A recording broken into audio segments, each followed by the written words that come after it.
Hare Nama Hare Nama Eva Kevalam Kalo Nasteva Nasteva Nasteva Gatiranyatan Hare Nama Hare Nama Eva Kevalam Kalo Nasteva Nasteva Nasteva Gatiranyatan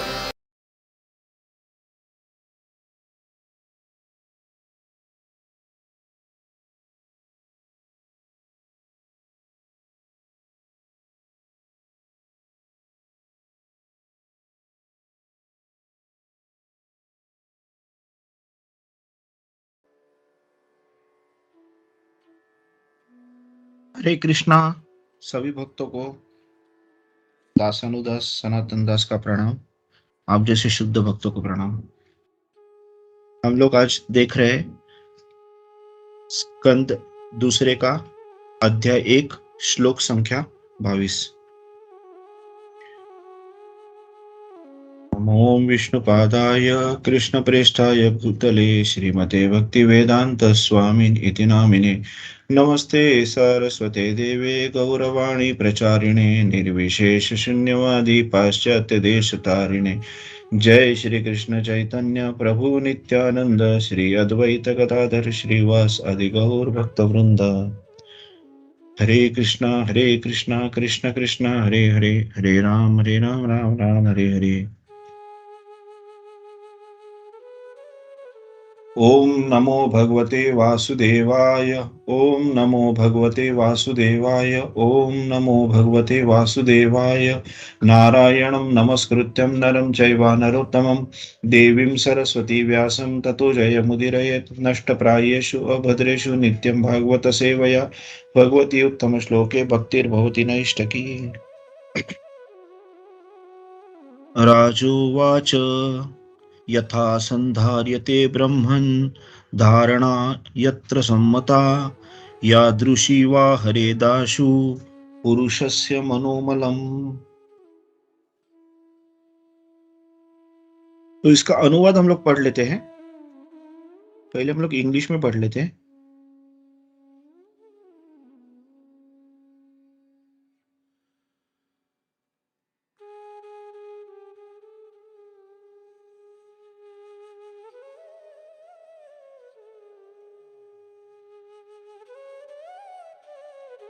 Translation by Srila Prabhupada.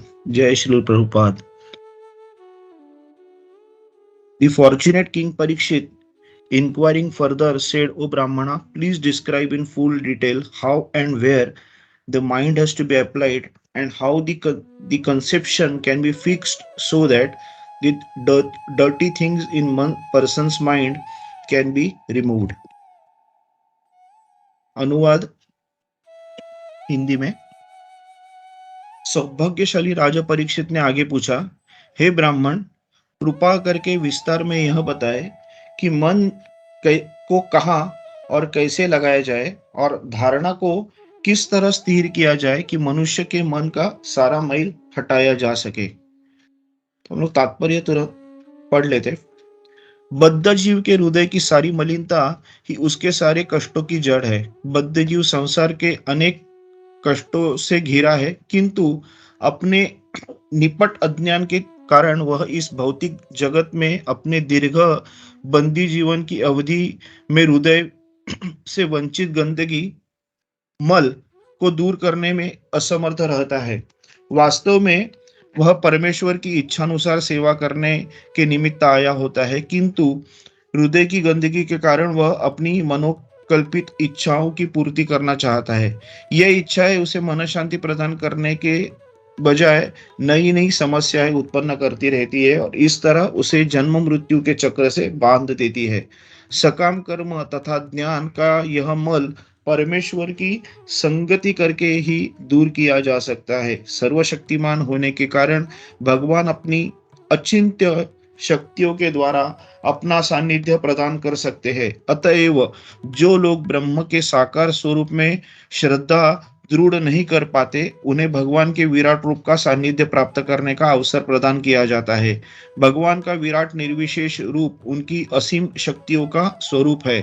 चूंकि शक्तिमान तथा शक्ति अभिन्न है, अतएव उनके विराट स्वरूप की निर्विशेष धारणा भी बद्ध जीव को अप्रत्यक्ष रूप से भगवान का सानिध्य प्राप्त करने में सहायक होती है और इस तरह क्रमशः साकार संपर्क का की अवस्था प्राप्त की जा सकती है। महाराज परीक्षित पहले से भगवान श्री कृष्ण के साकार स्वरूप में से प्रत्यक्ष रूप साकार स्वरूप से प्रत्यक्ष रूप से जुड़े थे, अतएव उन्हें शुकदेव गोस्वामी से यह पूछने की आवश्यकता नहीं थी कि मन को कहाँ और कैसे ब्रह्म के निर्विशेष विराट रूप में लगाया जाए, किंतु उन्होंने उन सबके लाभ के लिए इस विषय का में विशद जिज्ञासा की, जो भगवान के सच्चिदानंद स्वरूप के दिव्य साकार रूप की कल्पना करने में असमर्थ है। अभक्त लोग भगवान के साकार स्वरूप के विषय में सोच भी नहीं सकते। उनके अल्प ज्ञान के कारण राम या कृष्ण के साकार स्वरूप उनके लिए नितांत क्रांतिकारी है। उन्हें भगवान की शक्ति का बहुत ही कम अनुमान होता है। भगवत गीता 9.11 में स्वयं भगवान ने यह बताया है कि अल्पज्ञ पुरुष भगवान को सामान्य व्यक्ति मानकर उपहास करते हैं। ऐसे व्यक्ति भगवान की अचिंत्य शक्ति से अनजान रहते हैं। भगवान अपनी अचिंत्य शक्ति से मानव समाज में या जीवों के अन्य समाज में विवरण करते हुए भी अपने दिव्य पद से रचमात्र हटे बिना सर्वशक्तिमान भगवान बने रहते हैं। अतएव ऐसे व्यक्तियों के लाभ के लिए जो भगवान के साकार दिव्य स्वरूप को स्वीकार करने में असमर्थ है, भगवान परीक्षित ने शुकदेव गोस्वामी से पूछा कि प्रारंभ में मन को भगवान पर किस तरह स्थिर किया जाए, और गोस्वामी जी ने निम्रवत उसका विस्तार से उत्तर दिया। हरे कृष्णा। तो आज हम लोग वो देख रहे हैं कि हम लोग थोड़ा सा ये जो श्लोक है उसको थोड़ा विस्तार करके देखते हैं कि पहले मतलब यहाँ पे जो सवाल किया गया है कि हम लोग मन को कहाँ कैसे लगाया जाए, तो ये एक्चुअली हम लोग देखेंगे तो ये तीसरा सवाल है जो शुकदेव गोस्वामी जी को परीक्षित महाराज ने पूछा है। तो पहले दो सवाल हम लोग अगर देख लेते हैं तो पहला सवाल था कि मरणासन्न की स्थिति में जो कोई व्यक्ति है तो उसका क्या कर्तव्य है, ये पहला सवाल था, उन्होंने बहुत पहले पूछा था। बाद में उनका दूसरा सवाल ये था कि क्या सुनने योग्य है, क्या स्मरण करने योग्य है, क्या करने योग्य है। तो ये दो सवाल पहले पूछे थे परीक्षित महाराज ने, और अभी ये तीसरा सवाल परीक्षित महाराज ने पूछा है। अभी हम लोग अगर इसका थोड़ा सा प्रभुपाद जी ने इसको जो अर्थ दिखाया है उसके बारे में थोड़ा चर्चा करें कि यहाँ पे सौभाग्यशाली राजा बोला था, जबकि उसमें सिर्फ राजो उवाच था, लेकिन प्रभुपाद जी ने उसको सौभाग्यशाली राजा बोला है। तो इसको हम लोग सौभाग्यशाली राजा करके क्यों प्रभुपाद जी ने बोला होगा, तो यहाँ पे मैं शुभ कृष्ण प्रभु जी का लेक्चर सुन रहा था, तो उन्होंने बहुत उसका अच्छा आंसर दिया था। ये बोल रहे थे कि जब शुभदेव गोस्वामी जी जब अपना भागवत कथा बताने के लिए जब आ रहे थे तो उनके इर्द गिर्द सभी प्रकार के लोग थे, बच्चे थे, बूढ़े थे, स्त्रियों थी, सब थे, उनके इर्द गिर्द घूम रहे थे, उनके आगे बच्चे चल रहे थे। जब वो स्थानापन्न हो गए तो भी वहां पे खड़े हो गए, लेकिन जैसे ही भागवतम बताने के लिए शुकदेव गोस्वामी जी ने बताना चालू किया, भागवत बताने के लिए जैसे ही उन्होंने अपने मुंह खोला बोल सकते हैं हम लोग, उन्होंने अपनी वाचा आरंभ की, तो वो सब लोग वहां से चले गए। तो मतलब कितने अनफॉर्चुनेट लोग थे वहां पे, कितने दुर्भाग्यपूर्ण लोग थे कि ऐसे ही घूम रहे थे तब वो उनके पीछे थे, लेकिन जैसे ही महाराज शुकदेव गोस्वामी महाराज ने जैसे ही अपना भागवत कथा आरंभ की तो वहां से चले गए। और यहाँ पे तो उसके लिए वो तो बहुत दुर्भाग्यपूर्ण थे, और यहाँ पे ये लोग जो भागवत सुनने के लिए आए थे वो डेफिनेटली सौभाग्यशाली थे। लेकिन राजा के लिए स्पेसिफिक सौभाग्यशाली क्यों कहते, क्योंकि वो मरणासन्न होते हुए भी उन्होंने एग्जैक्टली वो ही चीज की जो कोई मरणासन्न व्यक्ति को करना चाहिए। मतलब उन्होंने क्या किया, तो भगवान के बारे में प्रश्न किए, तो उसके लिए उन्होंने इसको यहाँ पे उन्होंने सौभाग्यशाली राजा करके उनको यहाँ पे उनके उनको रिफर किया, बोले कि आप सौभाग्यशाली राजा हो। फिर धारणा के बारे में जब बता रहे थे, तो धारणा ये जो 8 जो योग है उसका 6th ये है, मतलब स्टेप है, यम नियम आसन प्राणायाम प्रत्याहार, उसके बाद आता है धारणा, और उसके बाद आता है ध्यान और समाधि। और फिर बाद में और आगे हम लोग पढ़ लेते हैं कि ये जो आगे उन्होंने बोला कि यथ यत्र यदृशी, ये जो 3 स्पेसिफिक उन्होंने वर्ड्स यहाँ पे यूज किए। तो यथ मतलब क्या, कैसे, धारणा को कैसे लगाया जाए। यत्र यत्र मतलब कहाँ, उसका विषय क्या होना चाहिए। और यदृशी, उसका स्वरूप क्या होना चाहिए। ये 3 बहुत ही इंपॉर्टेंट क्वेश्चंस थे कि हम लोग अगर किस पे हमारी मन की धारणा लगनी चाहिए, ये 3 चीज अगर उसके साथ ये क्वेश्चन में अगर ये 3 यथा यत्र यदृशी अगर ये 3 नहीं रहेंगे तो हमारा जो धारणा हमारी हम जिस पे लगा रहे हैं वो शायद गलत भी हो सकती है। तो यहाँ पे कि ये जो प्रश्न जो था, हम लोग तो जानते हैं, मतलब जैसे प्रभुपाद जी ने बोला था कि ये लोकहित का प्रश्न था, कि राजा तो खुद सुखदेव गोस्वामी का बहुत बड़ा भक्त, मतलब सुखदेव गोस्वामी के वो शिष्य हो गए थे। सुखदेव गोस्वामी तो बहुत बड़े भक्त है, और ऐसे भक्त के जो शिष्य रहते उनको क्या ऐसे स्वरूप की जो ब्राह्मण एफलजेंस बोलते हैं, उसकी जरूरत नहीं है, विराट रूप की जरूरत नहीं है। लेकिन हम लोग देखते हैं, जैसे प्रभुपाद जी ने बताया, कि ऐसे काफी लोग हैं जो भगवान की अचिंत्य शक्ति को जानते नहीं है, उनको पता नहीं रहता है भगवान क्या किस लेवल पे है। हम लोग अगर उनको बता देंगे कि भगवान कृष्ण के पोर्स में से, शरीर के छिद्रों से अगर असंख्य ब्रह्मांड निर्माण होते हैं, तो वो उनके लिए समझने के लिए काफी दूर दूर की बात है।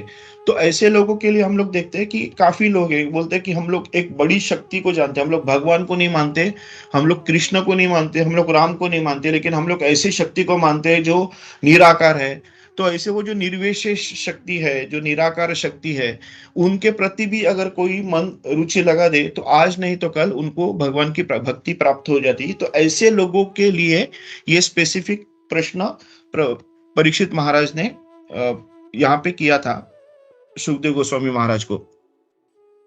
फिर हम लोग देखते हैं कि यथ यथा का स्पेसिफिक हम लोग मीनिंग देखते हैं। अभी एक्चुअली धारणा कैसी है, मतलब यहाँ पे हम लोग जो पूछा है कि धारणा बहुत प्रकार की होती है, बराबर। धारणा तो हम लोग किसी भी चीज की लगा सकते हैं, लेकिन यहाँ पे प्रभुपाद महाराज परीक्षित ने एग्जैक्टली क्या पूछा था, पुरुषस्य मनोमलम आशु हरेत, बराबर। मतलब मन की मल को शीघ्र हर देती है, ऐसी मुझे धारणा करनी चाहिए। तो वो धारणा तो यथ, तो कैसी धारणा, तो मन के मल को शीघ्र हर देती है, ऐसी धारणा। तो यहाँ पे यथ का मीनिंग दिखता है। फिर यत्र, तो यहाँ पे प्रभु जी ने बहुत अच्छा एग्जांपल दिया था कि विपासना करने वाले जो लोग रहते हैं, अगर हम लोग देखते हैं वो शाओलिन मॉन्क रहते हैं, वो बुद्धिस्ट लोग जो रहते हैं थाईलैंड ये में या भूटान वगैरह में, वो एक वो जो ईश्वरीय शक्ति, निराकार शक्ति की तरफ वो ध्यान लगाते हैं। अगर वो वहां पे ध्यान लगाते समय वो होता है ऐसा है कि, मतलब प्रभु जी बहुत थोड़ा ह्यूमरस एग्जांपल दे रहे थे कि विपासना करने वाले लोग को मतलब हिलना भी नहीं रहता, अगर कोई हिलेगा तो उनको मारते हैं। तो बोलते हैं कि इस टाइप की वो शक्ति है। लेकिन हमारे लोग तो हरे कृष्ण महामंत्र जप करते समय सोते भी है, फिर भी उनकी मन के मल की शुद्धि होती रहती है। तो वहां पे यत्र का मीनिंग है कि विपासना कर रहे हैं शाओलिन मान के, लेकिन उनके मन में भगवान की भक्ति नहीं है, तो कृष्ण का भक्ति, कृष्ण की भक्ति है।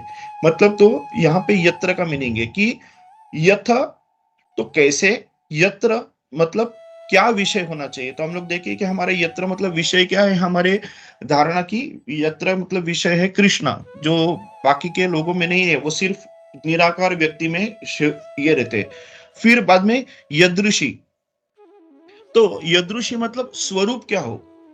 अभी यहाँ पे हम लोग देखते हैं कि हम लोग अभी जैसे भागवत में पढ़ रहे हैं शाम को, तो हम लोग जम्बू द्वीप वगैरह में एक उदाहरण देख रहे हैं, तो काफी अलग अलग विष्णु के रूप है जहाँ पे लोग अलग अलग तरीके से भगवान की भक्ति करते हैं। मत्स्य की भी करती है, बाद में संकर्षण है, हयग्रीव है, अनेक अनेक लोगों की अनेक अनेक रूप की विष्णु की रूप की भक्ति की जाती है।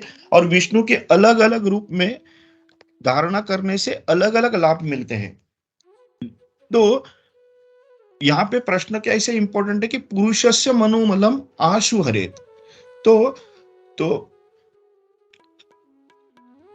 सिर्फ राजा ने धारणा के बारे में ही प्रश्न नहीं किया है, धारणा और समाधि, हाँ मतलब सिर्फ धारणा के बारे में प्रश्न क्यों किया है, उन्होंने ये समाधि और ध्यान के बारे में बात क्यों नहीं की है। तो प्रभु जी ने बहुत अच्छा बताया कि ध्यान और समाधि हम तब लगा सकते हैं जब हमारी धारणा एकदम फिक्स हो। तो हमारी मन में धारणा है कृष्ण की, कृष्ण के प्रति हमारे हमारे मन में सिर्फ कृष्ण जब होते हैं, कृष्ण की मूर्ति, कृष्ण के विग्रह हमारे आंखों के सामने जब होते हैं, तब उस पे हम लोग ध्यान लगा सकते हैं। और तब हम लोग भगवान के अलग अलग जो फीचर्स है हम लोग उस पे ध्यान लगा के फिर हमारी समाधि लग सकती है।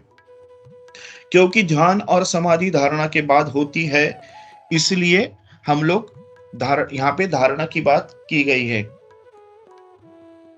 हम लोग जहां धारणा करेंगे हमारा ध्यान वहीं पे लगेगा। और जब हम लोग यहाँ पे अगर हम लोग एग्जांपल देते हैं कि हम लोग किसी भी चीज की हम लोग कभी आशा करते हैं, किसी भी चीज पे हम लोग कभी कुछ सोचते हैं, तो हम लोग तुरंत उसकी मन में धारणा कर लेते हैं, हम लोग उसके तुरंत उसके ध्यान में चले जाते हैं।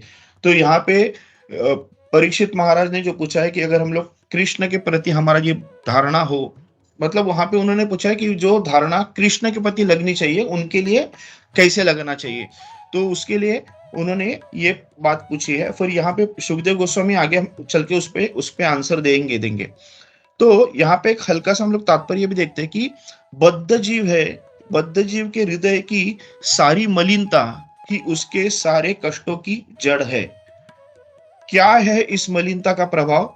तो हम भगवान की विस्मृति है, भगवान से हम लोग विमुख हो जाते हैं। तो यहाँ पे शुभ कृष्ण प्रभु जी ने ये तात्पर्य बताया, तो यही है कि बद्ध जीव की जो हृदय की मलिनता है वो हमारे जो कष्टों की सारी जड़ है।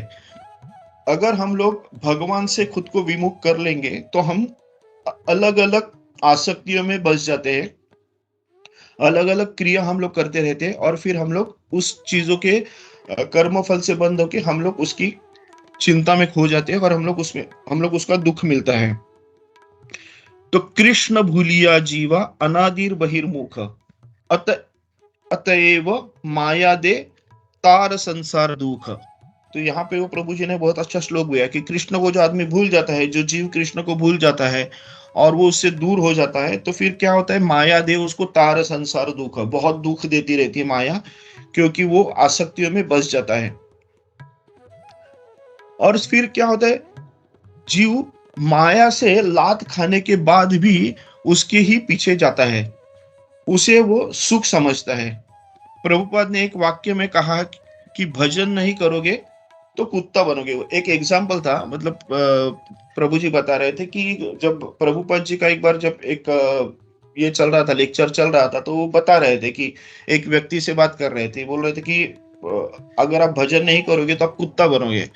तो वो जो व्यक्ति था उसने प्रभुपाद जी से पूछा कि क्या फर्क पड़ता है मैं अगर कुत्ता बन गया तो प्रभुपाद जी ने बोला कि I give you my blessings, आप कुत्ता बनोगे करके। तो ये एक ह्यूमरस एग्जांपल है, प्रभु जी का ब्लेसिंग लेके वो बंदा कुत्ता बनने ही वाला था 100%। तो इस टाइप की जो माया की जो मतलब जो घिरे हुए लोग हैं, उनकी सोच इतनी छोटी है, क्योंकि उनकी सोच भी वो छोटी बनती है क्योंकि उनकी बुद्धि ही उतनी छोटी है। वो जैसे प्रभुपाद जी बता रहे कि उनके पास वो बुद्धि नहीं है कि भगवान की जो अचिंत्य शक्ति है उसको जान भी ले सके। तो इसके अर्थ क्या है कि हमने हृदय की मलिनता को दूर करना चाहिए, ये सबसे पहले हमको यहाँ से लेना चाहिए। हमारा मन हमको बता रहा है कि तुम इस कार्य करोगे तो तुम्हारा मन अपवित्र नहीं होगा।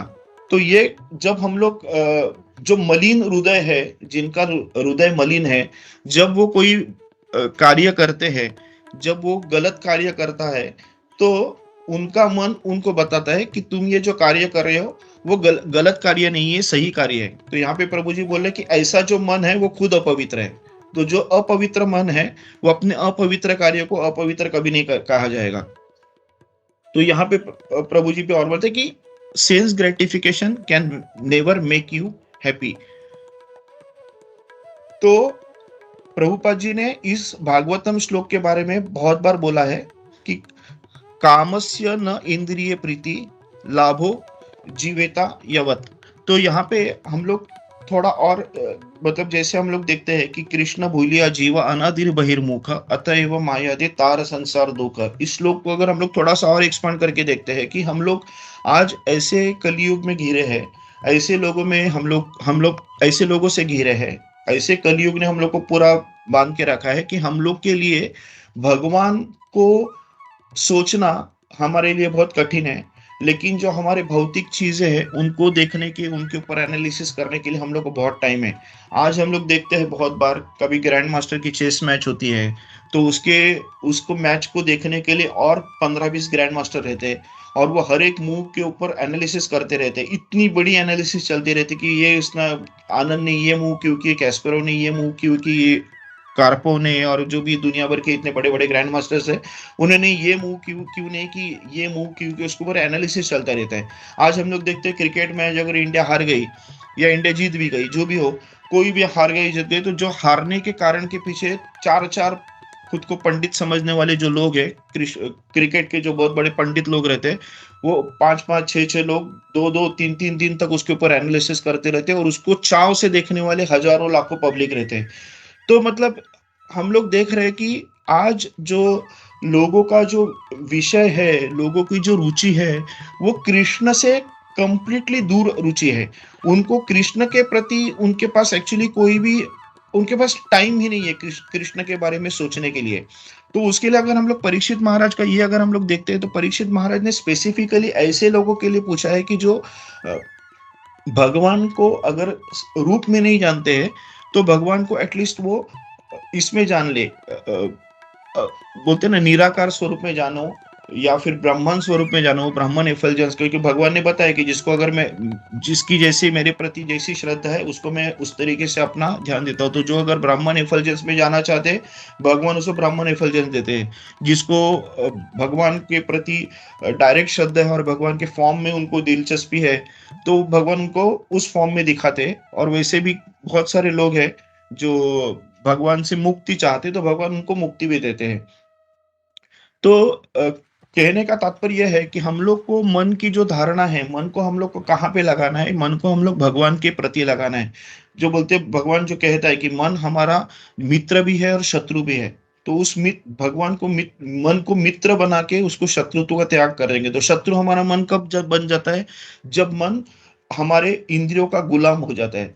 इंद्रियों का गुलाम मन हो जाता है, और मन का गुलाम फिर बुद्धि हो जाती है। और मन ये पूरे अपने जो सिस्टम है, सेंसिस के ऊपर बुद्धि और बुद्धि के ऊपर मन, ये जो सिस्टम में अगर हम लोग, हमारी सिस्टम अगर इस तरह बन गई, अगर मन हमारा सीईओ बन गया, तो हम लोग डेफिनेटली हमारा नाश है, हमारा विनाश है। तो हम लोग को किस तरह होना चाहिए कि हमारी बुद्धि सबसे ऊपर होनी चाहिए, बुद्धि के नीचे मन होना चाहिए, और मन के नीचे सेंसिस। तो बुद्धि ने मन को कंट्रोल करना चाहिए, सेंसिस ने मन को नहीं कंट्रोल करना चाहिए। तो यहाँ पे हमारा प्रॉब्लम ऐसा है कि भले मन टॉप पे है, फिर भी मन को सेंसिस कंट्रोल कर रही है। लेकिन हम लोग को उल्टा होकर के बुद्धि ने मन को कंट्रोल करना चाहिए, और मन ने सेंसेस को कंट्रोल करना चाहिए। अगर हम लोग को खाने की इच्छा बहुत हो गई, तो हम लोग को मन के पास वो बुद्धि की ऊपर से डोरी होनी चाहिए, जो बुद्धि मन को बताएगी कि नहीं, अपने को सिर्फ भगवान का प्रसाद ही ग्रहण करना है। हम लोग को ऐसे रास्ते पे चलते हुए कुछ अनर्थ नहीं खा के खुद को हम लोग को मलिन नहीं करना है। तो इस तरीके का अगर बुद्धि का अंकुश अगर मन पे रहेगा, तो हम लोग की स्थिति ठीक रहेगी। लेकिन फिर बुद्धि का अंकुश भी कैसे होगा? अभी काफी लोग हम लोग देखते हैं बहुत कंट्रोल्ड रहते हैं, उनका खाना पीना, उनका व्यवहार बहुत कंट्रोल्ड रहता है। लेकिन क्या वो बुद्धि एक्चुअली सही बुद्धि है? भले वो उनका व्यवहार सही हो, भले उनकी धारणा सही हो, भले मतलब सही इन द सेंस वो एक अच्छे इंसान के हिसाब से जगते हैं, लेकिन क्या वो सात्विक भले ही हो, लेकिन क्या वो शुद्ध सात्विक होता है? तो शुद्ध सात्विक बुद्धि होने के लिए हम लोग को उस बुद्धि को कंटिन्यूअस भागवतम का, भगवत गीता का न्यूट्रिशन देना चाहिए। बुद्धि के साथ हमारा जो बुद्धि है, बुद्धि में कंटिन्यूअस हम लोग को जो हम भगवान का प्रसाद है, उस प्रसाद की जो भगवान में जो उसका अंश रहता है, उस प्रसाद में जो भगवान का अंश है, उस अंश का न्यूट्रिशन उस बुद्धि को हम लोग देते रहेंगे, तो वो बुद्धि शुद्ध सात्विक बुद्धि रहेगी। और वो शुद्ध सात्विक बुद्धि इस मन को कंट्रोल करेगी, जो मन आखिर में सेंसेस को कंट्रोल करेगा। तो ये मतलब डीप फिलोसॉफी यहाँ पे उन्होंने बताई है, फिर लेकिन वो डीप फिलोसॉफी उन लोगों के लिए है, क्योंकि हम लोग तो जानते हैं कि परीक्षित महाराज तो शुद्ध भक्त थे, तो उनको तो उन्होंने भगवान को साक्षात देखा था, तो उनको कुछ डेफिनेटली उसकी जरूरत नहीं थी, लेकिन उन्होंने उन लोगों के लिए देखा था जो भगवान के स्वरूप को अच्छी तरह से जानते नहीं है और भगवान को स्वरूप को मानना नहीं चाहते। तो ऐसे लोगों के लिए इस श्लोक में परीक्षित महाराज ने ये क्वेश्चन पूछा था सुखदेव गोस्वामी महाराज को। तो एक्चुअली आज के श्लोक में मेरे मतलब मैंने इतनी ही जानकारी जुटा कर ली है। अगर मुझसे कुछ अगर गलती हो गई रहेगी तो प्लीज मुझे माफ कर दीजिए, मेरे से कुछ त्रुटि हो गई रहेगी तो प्लीज मुझे माफ कर दीजिए। हरे कृष्णा, श्रील प्रभुपाद की जय।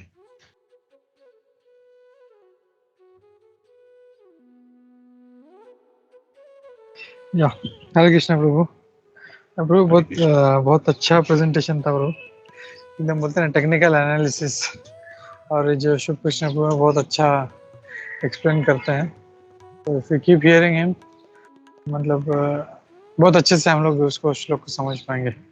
तो मतलब क्या, कैसे, कब, क्यों, कहाँ, पूरा पूरा मतलब ये very nicely explain. So thank you. Hare Krishna Prabhu ji. Hare Krishna. All glories to Prabhupada, all glories to Shiv Krishna प्रभु जी।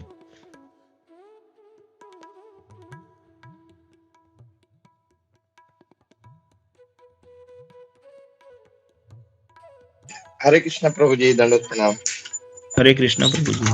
हरे कृष्णा। या जैसे गोपी मनोहर प्रभु जी ने कहा प्रभु, कि आपने बहुत अच्छे से आज का जो श्लोक है उसको बहुत अच्छे से एक्सप्लेन किया यहाँ पे। और बहुत अच्छे से आपने जैसे कि जो जो परीक्षित महाराज का अभी जो सवाल है, जो कल माता जी ने परीक्षित महाराज के सवाल के ऊपर डिस्कशन किया था, वो आज का जो श्लोक है वहां से आंसर चालू होता है। और आपने बहुत अच्छे से इसको कनेक्ट किया प्रभु। ये जो अष्टांग विधि का जो अष्टांग योग है उसके बारे में आपने बहुत अच्छे से कहा, क्योंकि आज का जो श्लोक है वहां से हम देखेंगे अष्टांग योग के बारे में ही स्टार्ट हो रहा है, और अष्टांग योग में कैसा कैसा किया जाता है उसके बारे में बताया जा रहा है। सो नाइसली यू एक्सप्लेन प्रभु। Hare Krishna. Hare Krishna. Thank you sir, प्रभु जी।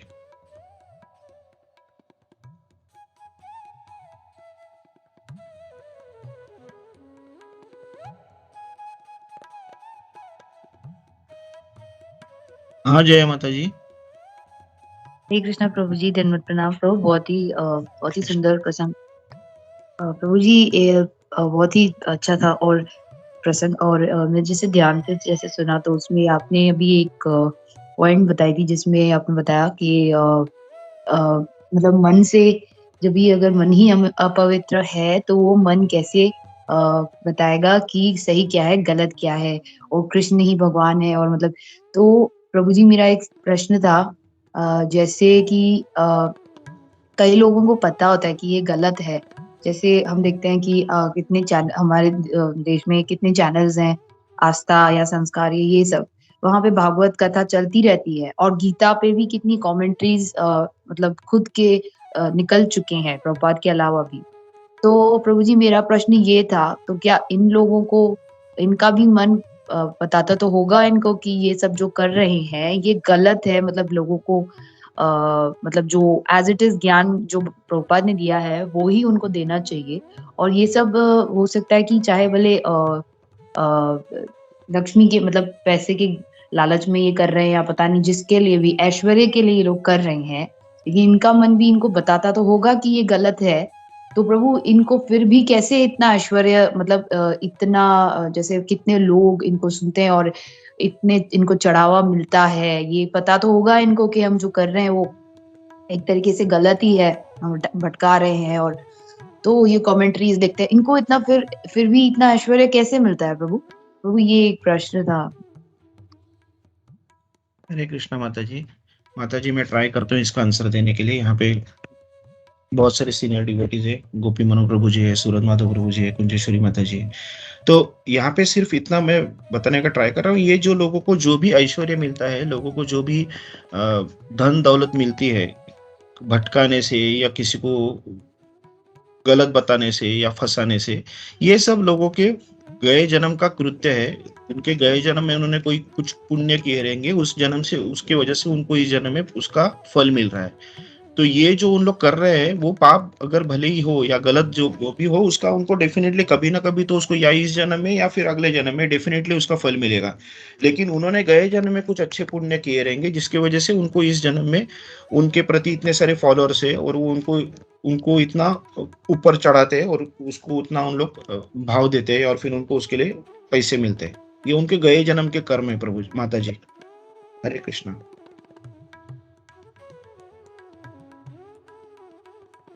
जी प्रभु, थैंक यू सो मच प्रभु।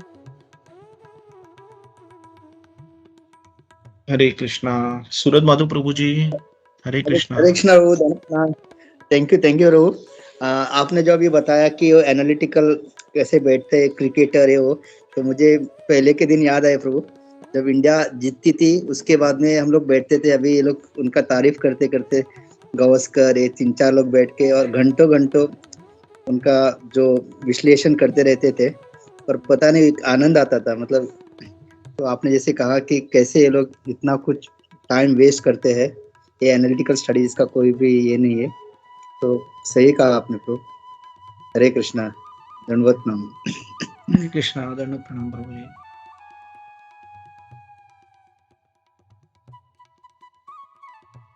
प्रभु जी मेरा एक और प्रश्न था, अगर समय है तो क्या आप पूछ सकते हैं? हाँ माता जी पूछिए, शायद थोड़ा टाइम है, मेरा जल्दी खत्म हुआ था।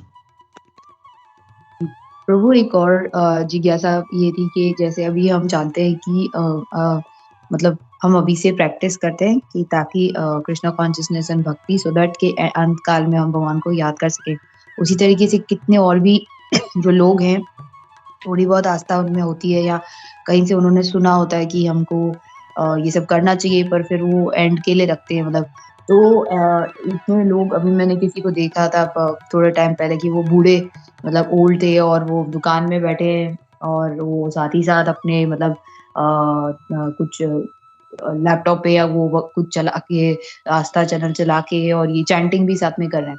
तो उनको कहीं ना कहीं से पता चल गया होगा कि ये मतलब करना चाहिए बुढ़ापे में, तो वो कर रहे हैं। लेकिन अभी वो क्योंकि कृष्ण कॉन्शियसनेस में नहीं है, लेकिन उन्होंने इतना सुना है कि भगवान को याद करो एंड में, जैसे हमारे देश में प्रथा होती है कि वो फिर अच्छा है, वो तो वैसे करते हैं। तो लेकिन क्योंकि वो जस्ट वो भगवान का ही सुन रहे हैं, लेकिन उनको पता नहीं है कि कृष्णा के बारे में सुनना चाहिए एटलीस्ट, पर वो भगवान के बारे में सुन रहे हैं, चाहे कैसे भी सुन रहे हैं, कहीं से भी सुन रहे हैं। तो क्या उनको मतलब वो भी चाहते हैं भगवान के पास, या वो किसी और प्लैनेट में जाएंगे? बट एटलीस्ट क्योंकि सुन तो रहे एंड में मतलब डेथ बेड पे है या किसी ने उनको बता दिया, पंडित ने, कि भाई अब अभी आपके पास इतना ही समय है, लेकिन कृष्णा कॉन्शियसनेस में नहीं है, लेकिन कुछ तो कर रहे हैं भगवान के लिए, कुछ तो सुन रहे हैं, कथा सुन रहे हैं वो। तो क्या वो भी योग्य बनते हैं कि वो भगवान के पास ही डायरेक्ट जाएंगे या किसी और प्लैनेट में जाएंगे? वो ये थोड़ा अगर आप बता सकें।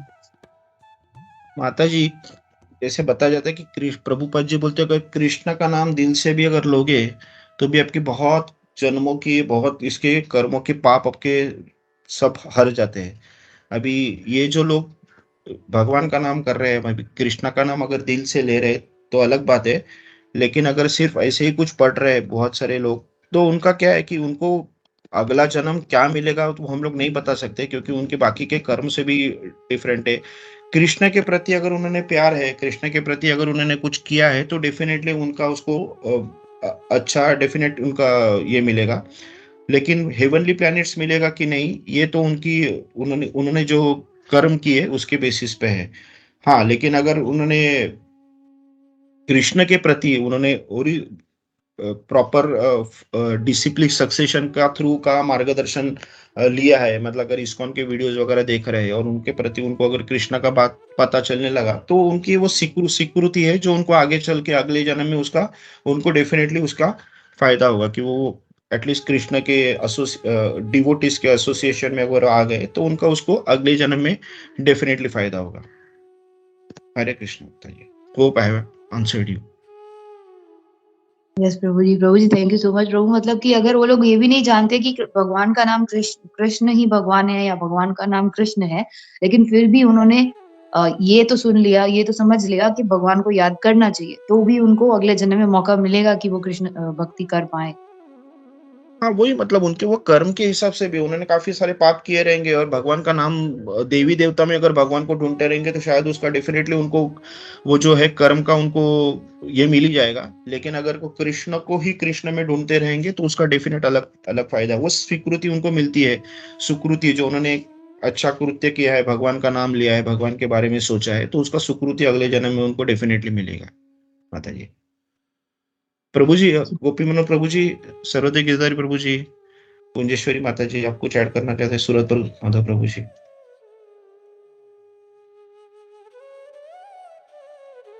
हरे कृष्ण प्रभु, धन्यवाद प्रणाम प्रभु जी। हाँ, ब्रजप्रिय माता जी। प्रभु मुझे हरे कृष्ण। मुझे सिर्फ जया का क्वेश्चन क्या था वो सुनना था। माता जी क्वेश्चन ये हो भाई, अगर ये के माण्हू हिंदी में बोल। हाँ, जी कि जो लोग जैसे अभी हम देखते हैं कि जो लोग उनको पता नहीं होता कि मतलब भगवान ही मतलब कृष्ण ही भगवान है, लेकिन फिर भी उनको किसी ने बता दिया कि है ना अभी आपके पास इतना ही समय है, और उसके बाद मतलब डॉक्टर ने जवाब दे दिया है, या कुछ लोग ऐसे भी होते हैं तो भी उनको पता चलता है अभी हम बुढ़ापे की तरफ जा रहे हैं, और वो उन्होंने सुन लिया कि ये एंड में करना बहुत अच्छा होता है। तो लेकिन वो क्योंकि उनको पता नहीं है कि कृष्णा ही भगवान है या कृष्णा कॉन्शियसनेस जैसी कोई चीज होती है, लेकिन वो सोचते हैं चलो सब भगवान है, या भगवान को याद करना, हम भगवान का भले नाम नहीं जानते, लेकिन कोई भी हो भगवान तो भगवान है, लेकिन हम उसके बारे में सुनेंगे आस्था चैनल पे या कहीं से, और साथ में कोई किसी ने कोई राउंड्स बता दिए, कोई भी महामंत्र उनको मतलब कोई भी मंत्र बता दिया, महामंत्र तो हमारा हरे कृष्ण महामंत्र, कोई भी मंत्र बता दिया जैसे ओम साई राम का करते हैं जो भी। तो क्वेश्चन ये था कि अगर वो ये सब कर रहे हैं एंड में भी किसके बताने से भी, तो क्या उनको फिर भी डायरेक्ट भगवान की प्राप्ति होती है? तो उसका प्रभु जी ने अभी बताया। हरे कृष्ण। ये तो वैसे भी भगवत गीता में भी लिखा है कि तुम जिस देवी देवता की पूजा करोगे तुम उसके धाम में जाओगे।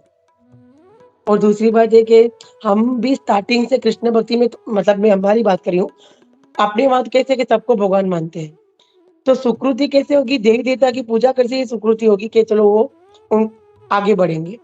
क्योंकि पहले से काफी लोग तो देवी देवी को उसको मानते होंगे, जैसे कोई गणपति को, कोई शिव जी को, तो वो सुकृति जो होती है, जैसे प्रभु जी हनुमान जी की सेवा बहुत करते थे, तो मतलब सैटरडे रखते थे तब, तो वहीं से सुकृति का हिसाब होता है कि आदमी आगे बढ़ता है कृष्ण भक्ति के लिए। अभी वो एंड तक अगर वो किसी डेमिगॉड से या किसी का पूजा करेगा तो कृष्ण के धाम में तो नहीं जाएगा।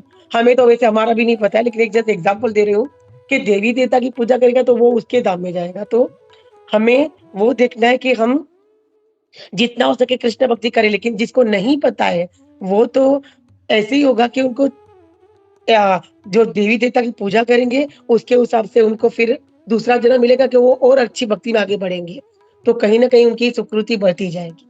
अरे जितना मुझे पता है मैंने बताया। हरे कृष्ण। हरे कृष्णा गोपी मनोहर प्रभु जी। थैंक यू ब्रजप्रिय माता जी, थैंक यू वेरी मच।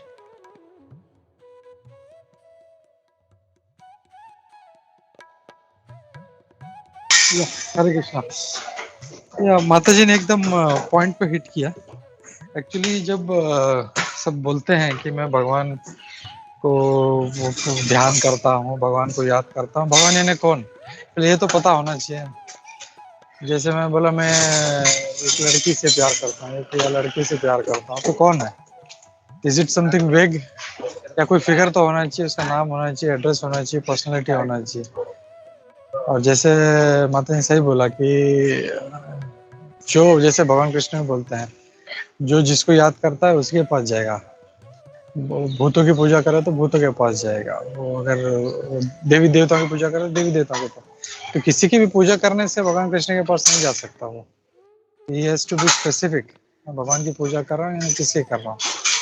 तो पहले ये तो समझना पड़ेगा कि वो भगवान बोल रहा है तो किसको बोल रहा है भगवान। क्या वो हनुमान जी को बोल रहा है, क्या वो गणेश जी को बोल रहा है, क्या वो देवी को बोल रहा है। तो और जिसके पास जिसकी पूजा कर रहा है वो उसके पास जाएगा। हरे कृष्णा।